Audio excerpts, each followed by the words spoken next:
mas perdeu o norte nacional. Depois que o Luiz Guimarães morreu. E o PT que nunca teve essa visão nacionalista, porque foi um partido sindicalista, principalmente, que surgiu lá nas lutas dos operários do ABC brasileiro e incorporou muito essa questão nacionalista, patriótica durante o governo Lula. Mas ainda não é um partido que nós podemos dizer que tem uma visão nacionalista, desenvolvimentista como nós temos. Nós não queremos ser melhor do que ninguém. Queremos apenas dar a nossa contribuição. Ser uma ferramenta do povo brasileiro para dar continuidade a essa luta pela independência nacional, pela libertação plena do nosso povo. Porque a liberdade, ela não pode ser vista apenas como quando você dá ao povo o direito de votar. A liberdade plena é quando você garante todos os direitos ao povo.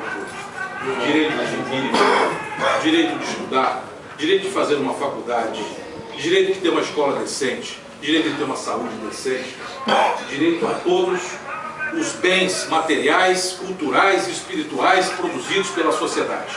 Quando toda a sociedade tiver o mesmo direito, aí nós podemos dizer que o Brasil é um país livre. Ainda não é. E essa é a grande causa do Partido Pátria Livre. Para essa causa nós queremos chamar vocês aqui, convidar vocês para essa luta. Não é apenas para se filiar num partido, não é para essa luta. Não é uma luta fácil. Os interesses internacionais, mais uma vez, se colocam contra a possibilidade do Brasil ser uma grande nação. Mais uma vez, por uma razão muito simples. Porque eles acabaram com o seu petróleo e agora estão de olho no nosso, principalmente depois que descobrimos o pré-sal. O Getúlio, em 1950, recebeu uma delegação internacional de técnicos britânicos que chegaram aqui, passaram aqui alguns meses, chegaram no presidente e disseram a ele: presidente, no Brasil não tem uma gota de petróleo. Por quê? Porque era importante que o Brasil continuasse comprando petróleo de fora. O Getúlio não acreditou naquela história, desconfiado que ele era com os gringos, e um mês depois mandou para o Congresso Nacional uma lei que foi aprovada em tempo recorde, e que foi relatada pelo grande brasileiro chamado Eusébio Rocha, um dos maiores nacionalistas que esse país já teve, e aprovou uma lei instituindo o monopólio estatal do petróleo. Ou seja, o Brasil não tinha descoberto uma única gota do petróleo, já tinha aprovado no Congresso Nacional uma lei instituindo o monopólio estatal do petróleo. Ou seja, aqui dentro só pode explorar o petróleo nós brasileiros, não tem uma empresa estrangeira explorando o petróleo. Tem na área de extração, infelizmente, ainda tem. Coisa que eu acho que era desnecessário. Está aí o acidente da Chevron, né? Vocês viram, né? Da Chevron. Aliás, quando acontece algum acidente no Brasil, nessa área da indústria petrolífera, são os estrangeiros os responsáveis, que tentaram tirar o corpo, porque não cumpriram o contrato plenamente que foi estabelecido com a Petrobras.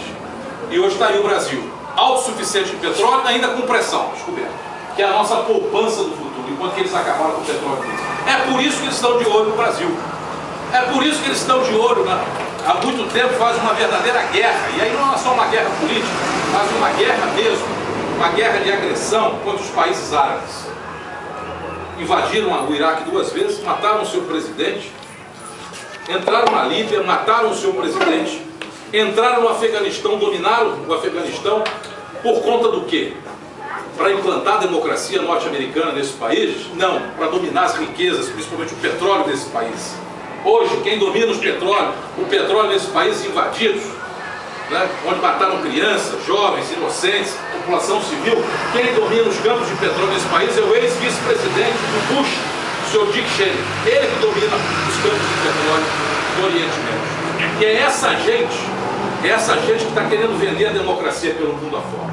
O povo americano acreditou num negro de origem muçulmana, acreditando que ele fosse capaz de fazer a mudança que os Estados Unidos precisavam. Infelizmente, esse negro muçulmano se rendeu também à oligarquia norte-americana, comandada pela indústria do petróleo, a indústria da guerra e da grande mídia e dos bancos, infelizmente. E hoje nós temos aí a mesma política agressiva que fazem no Oriente Médio pela via da guerra, do armamento, dos bombardeios, fazem contra nós através da derrama do dólar, para provocar essa sangria desenfreada e impedir que o Brasil cresça, se desindustrializando e desnacionalizando a nossa economia. Isso nós não vamos permitir. Não vamos permitir. E vamos às últimas consequências para não deixar que isso aconteça. Temos confiança ainda na presidente Dilma, uma mulher guerreira, que resistiu à ditadura, que tem uma história bonita em nosso país. Estamos do lado dela, mas tem que corrigir esse rumo. Tem que corrigir esse rumo. E ela tem um grande exemplo por trás dela, que é o do presidente Lula. E ela tem outros inúmeros exemplos ao longo da nossa história, como Getúlio, como Tancredo, como Juscelino, que quando quis construir Brasília, sofreu uma verdadeira campanha dos udenistas da época, que diziam que Juscelino queria construir Brasília para se enriquecer às custas do dinheiro do Banco do Brasil e dos bancos estatais da época, pois Juscelino morreu pobre. Esse foi um grande presidente, porque não se rendeu a eles e construiu a capital aqui no interior, no coração do Brasil, que eles não queriam manter a capital no litoral. E nós sabíamos, e Juscelino sabia, e já lá aqueles que foram responsáveis pela missão Cruz sabiam, os desbravadores do oeste brasileiro sabiam, que trazer a capital para o interior do Brasil era romper com um paradigma, um verdadeiro paradigma, que era o quê? A capital do litoral era o Brasil voltado para os colonizadores, de costas para o seu povo. Ao cravar a capital aqui no coração do Brasil, mudou-se uma visão de capital, de desenvolvimento do nosso país. Não era mais o povo voltado para o seu colonizador, que chegava principalmente pelos mares para colonizar e sangrar o nosso país, mas sim era um exemplo para continuar desenvolvendo o nosso país. Está aí o exemplo, né, do que o Juscelino nos deu. Né? Então eu queria me desculpar aqui por ter alongado um pouco, mas eu queria passar para vocês o que é o Partido Pátria Livre. Qual a visão que o Pátria Livre tem do Brasil, do mundo e da nossa Brasília. Convidar vocês para afiliar o nosso modesto partido. Pequenininho ainda no tamanho, mas não tenho dúvida que grande nas ideias. E, acima de tudo, grande no compromisso de libertar o nosso país. Vale a pena essa luta. Vale a pena a gente deixar esse legado para os nossos filhos, para os nossos filhos. Não tem herança melhor que um pai e uma mãe de família pode deixar ao seu filho do que um exemplo de luta, de dedicação e de amor ao seu país. É isso que o nosso partido quer deixar. Então, estamos muito orgulhosos de receber um companheiro de luta, um companheiro muito identificado com o nosso povo, uma pessoa simples, mas um batalhador, que dá um exemplo aqui para a sua comunidade aqui de Samambaia, que é o companheiro Chiquinho,